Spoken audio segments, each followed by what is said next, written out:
रजनी अमोदिता पर भिनाते हुए कहती है, नालायक लड़की, इतने सारे लड़कों पर काला जादू किया पर तुझे ये भी नहीं पता मंत्र के अंदर जिसका नाम बोला जाता है उसी पर काले जादू का असर होता है। तू तो सिर्फ युग का ही नाम लेगी ना तो वही तेरे वश में आएगा, समझी? हाँ माँ, समझ गई। चल अब मैं जा रही हूँ, याद रखना 108 बार मंत्र का जाप करना और इस दौरान अपना ध्यान नहीं भटकाना, पूरे मन से जाप करना। जी माँ, जैसा आपने कहा मैं वैसा ही करूँगी। रजनी पानी का गिलास उठाती है और वहाँ से चली जाती है। रजनी के जाते ही अमोदिता चाय गैस पर चढ़ा देती है। वो एक डिब्बे में से लौंग और इलायची निकालती है। अमोदिता लौंग और इलायची को अपने वक्ष से स्पर्श करके पकती हुई चाय के अंदर डाल देती है। अमोदिता चाय को देखते हुए कहती है, ओम नमः कामाख्या देवी युग वश कुरु कुरु स्वाहा। ओम नमः कामाख्या देवी युग वश करु करु स्वाहा। अमोदिता लगातार मंत्रों का जाप करना शुरू कर देती है। इस तरफ बाहर गार्डन में युग की समझ में नहीं आ रहा था कि वो क्या करे। अपने रिश्तेदारों को बताए या नहीं बताए कि जिस कमरे में यक्षिणी कैद है उसने उसे गलती से खोल दिया था। युग इसी उलझन में फंसा हुआ था कि फिर सुदेश उससे पूछता है, बताओ युग बेटा, जीजाजी कुछ पूछ रहे हैं, जिस कमरे में यक्षिणी कैद है तुमने उसे खोला तो नहीं ना? क्या था उस कमरे का नंबर? हाँ याद आया, 666, यही नंबर था उस कमरे का। युग को जवाब देता उससे पहले ही बल्लू काका बीच में बोल पड़ते हैं, नहीं छोटे मालिक, वो दरवाजा युग बाबू ने नहीं खोला है। मैं जब उस कोठी में युग बाबू को लेने गया था तो मैंने देखा था वो दरवाजा बंद था, उस पर ताबीज भी बंधे हुए थे। जैसे ये बात बल्लू काका ने बोली, दिलीप और सुदेश एक लंबी आह भरते हैं, जैसे उनकी जान में जान आ गई हो। दिलीप अपनी मूंछों पर ताव देते हुए कहता है, चलो कुछ तो ठीक हुआ, कह दो इससे कि वो कोठी बंद कर दे और रहना चाहे तो वो कुछ दिन यहाँ पर रह सकता है। युग गुस्से के साथ कहता है, मामा जी कह दीजिए इनसे कि मैं वो कोठी बंद नहीं करने वाला और मैं अपने ही घर में रहना पसंद करूंगा, किसी और के नहीं। युग की बात सुनकर दिलीप को गुस्सा आ जाता है। वो गुस्से में कुछ कहता उससे पहले ही वहाँ पर युग की बड़ी मम्मी जानकी आ जाती है। जानकी युग के पास जाते हुए कहती है, युग बेटा तू आ गया। जब युग अपनी बड़ी मम्मी की तरफ देखता है तो खुश हो जाता है। कुछ पल पहले जो उसके चेहरे पर गुस्सा था वो अचानक से गायब हो जाता है। युग अपनी बड़ी मम्मी के पैर छूने लग जाता है। जानकी प्यार से युग के सिर पर हाथ फेरते हुए कहती है, मुझे पता था बेटा, एक ना एक दिन तू अपनी बड़ी मम्मी के पास जरूर आएगा। आखिर इतने सालों बाद तुझे अपनी बड़ी मम्मी की याद आ ही गई ना? युग कहता है, नहीं बड़ी माँ, ऐसी बात नहीं है। वो युग अपनी बात पूरी करता उससे पहले ही वहाँ पर 3-4 आदमी आ जाते हैं जिन्होंने अपने हाथों में राइफल पकड़ी हुई थी। देखने से वो युग के बड़े पापा दिलीप के पहरेदार लग रहे थे। उन्हीं चारों आदमी में से एक आदमी दिलीप से कहता है, मालिक मीटिंग लग चुकी है और आपका सब इंतजार कर रहे हैं, सरपंच साहब ने हमें भेजा है। दिलीप फिर अपनी मूंछों को ताव देते हुए कहता है, अच्छा मीटिंग लग गई तो चलो फिर इंतजार किस बात का कर रहे हो? इतना कहकर दिलीप अपनी जगह पर खड़ा होता है और अपने आदमियों के साथ बाहर की ओर जाने लगता है। सुदेश भी उनके पीछे पीछे जाने लग जाता है। युग हैरानी के साथ जानकी से पूछता है, बड़ी माँ ये बड़े पापा और मामा जी किस मीटिंग में जा रहे हैं? वो युग बेटा, वो जो तुमने ग्रेवयार्ड कोठी खोली है ना, उसी सिलसिले में आज रोंका मुचा और बंगला मुड़ा दोनों गांव के सरपंचों ने मीटिंग रखी है, उसी में गए हैं तुम्हारे बड़े पापा और मामा जी। युग अपनी आंखें बड़ी करते हुए कहता है, क्या कहा? क्या कहा आपने? मैंने कोठी खोली इस सिलसिले में मीटिंग बैठी है, पर क्यों? और वो कोठी तो मेरी है ना, मेरी मर्जी मैं उसे खोलूं या बंद करूं। गांव वालों को उससे क्या लेना देना? लेना देना है बेटा, तुम्हें तो पता ही होगा यक्षिणी के बारे में। सारा गांव जानता है कि यक्षिणी को उस कोठी में बंद किया गया था और अब कोठी खुलने के बाद सारे गांव के ऊपर मौत मंडरा रही है। जब तक कोठी वापस से बंद नहीं हो जाती गांव वाले चैन की सांस नहीं लेंगे। पर बड़ी माँ मैं वो कोठी बंद नहीं। युग फिर अपनी बात पूरी करता उससे पहले ही वहाँ पर रजनी पानी का गिलास लेकर आ जाती है और युग को देखते हुए कहती है, अरे युग बेटा तुम तो बहुत बड़े हो गए, पहचान में ही नहीं आ रहे। पहचाना मुझे तुमने? युग रजनी को देखते हुए कुछ याद करते हुए कहता है, अरे मामी जी मैं आपको कैसे भूल सकता हूँ। रजनी पानी का गिलास युग को देते हुए कहती है, ये लो बेटा पानी पी लो, तुम थक गए होगे ना? युग पानी का गिलास लेते हुए कहता है, अच्छा हुआ मामी जी आप पानी ले आई, मेरा तो बहुत गला सूख रहा है तभी से, जब से नदी पार कर रहा था। युग पानी का गिलास अपने होठों से लगाने ही वाला था कि तभी जानकी उसे रोकते हुए कहती है, रुक जाओ युग बेटा, पानी मत पीना। जानकी के कहने पर युग रुक जाता है और अजीब सा मुंह बनाते हुए कहता है, क्या हुआ बड़ी माँ? रजनी मन ही मन घबराने लग जाती है और सोचने लगती है, ये भाभी युग को मेरे हाथों से पानी पीने से मना क्यों कर रही हैं? इनको क्या हो गया अचानक से? जानकी रजनी को समझाते हुए कहती है, रजनी तुम भूल गई, युग नदी पार करके आया है, पहले उसका शुद्धिकरण करना पड़ेगा। रजनी अपने सिर पर हाथ मारते हुए कहती है, अरे ये बात तो मेरे दिमाग से ही निकल गई थी भाभी।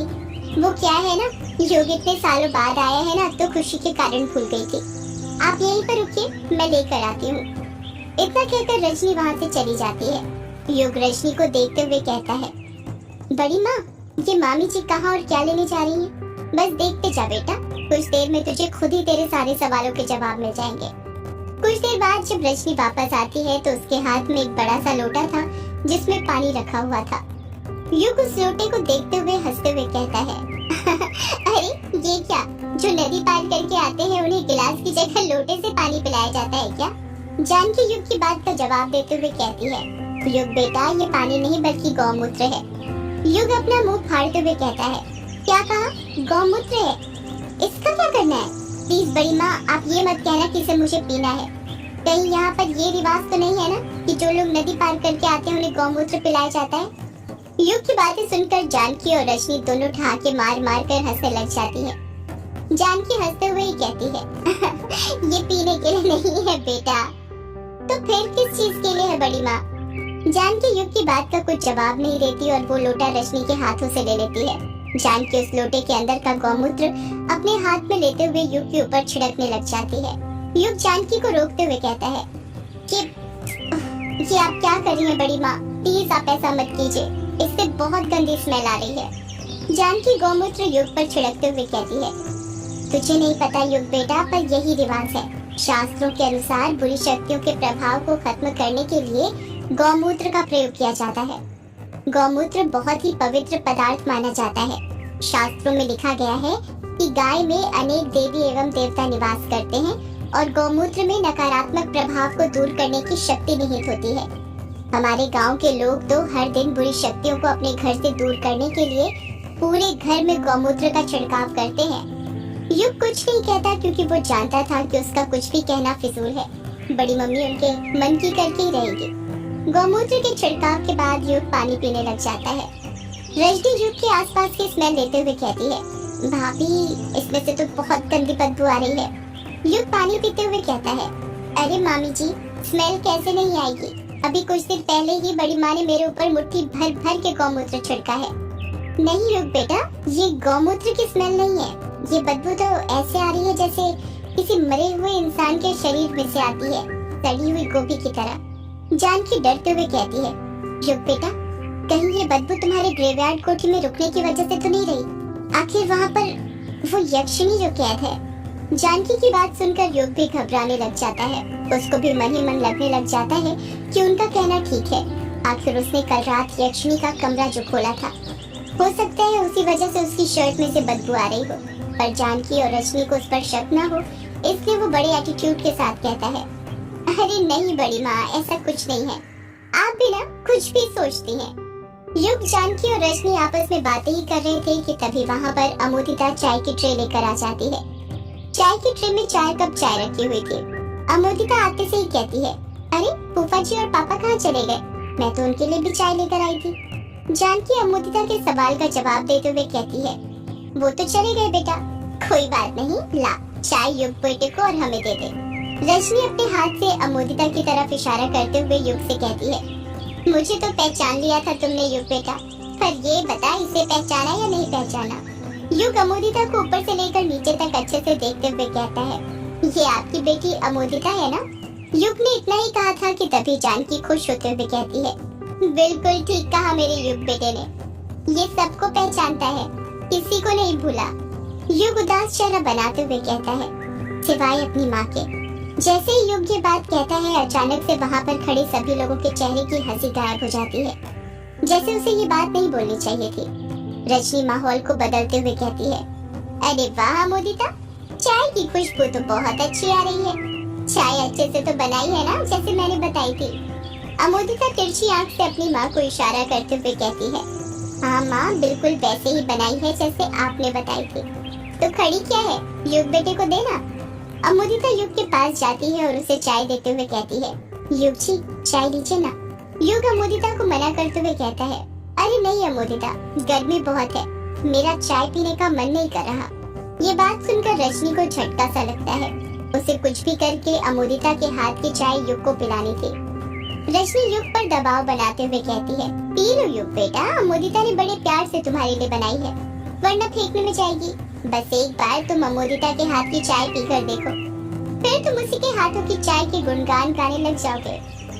वो तो सब ठीक है मामी जी, पर पता नहीं आज मन ही नहीं कर रहा चाय पीने का। युग की बात सुनकर अमोदिता का चेहरा छोटा सा हो गया। जानकी अमोदिता का उदास चेहरा देखते हुए युग से कहती है, पी ले युग बेटा, वरना अमोदिता को बुरा लगेगा। उस बेचारी ने तेरे लिए ही चाय बनाई थी। और भूल गया, बचपन में जब तू अपने गुड्डे की इसकी गुड्डी से शादी करता था तो क्या कहता था कि मेरा गुड्डा तो अमोदिता की गुड्डी के लिए जहर भी पी ले, और अब तू चाय पीने से घबरा रहा है। युग शर्माते हुए कहता है, वो तो बस ऐसे ही बड़ी मम्मी, कहाँ बचपन की बातों को लेकर बैठी हुई है। जानकी और रजनी के फोर्स करने पर युग चाय पीने के लिए तैयार हो जाता है।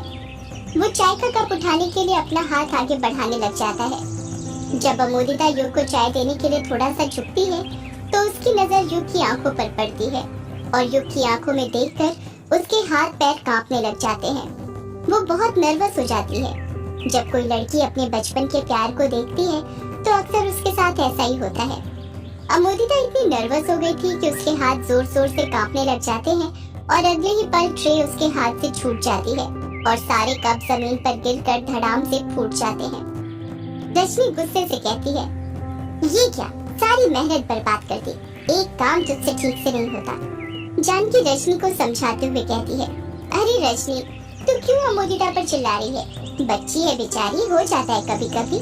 और वैसे भी युग बेटे का भी मन नहीं था चाय पीने का, हम ही उस पर दबाव बना रहे थे। इससे हमें ये सीख मिलती है कि हमें कभी भी कोई काम जबरदस्ती नहीं करना चाहिए।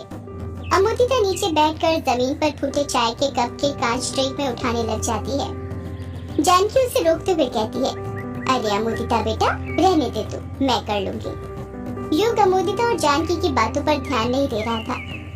वो अपने आसपास देख रहा था। उसे देखकर ऐसा लग रहा था जैसे वो किसी को ढूंढ रहा हो। ये बात रजनी नोटिस कर लेती है और युग से पूछती है, क्या हुआ बेटा, कुछ ढूंढ रहे हो क्या?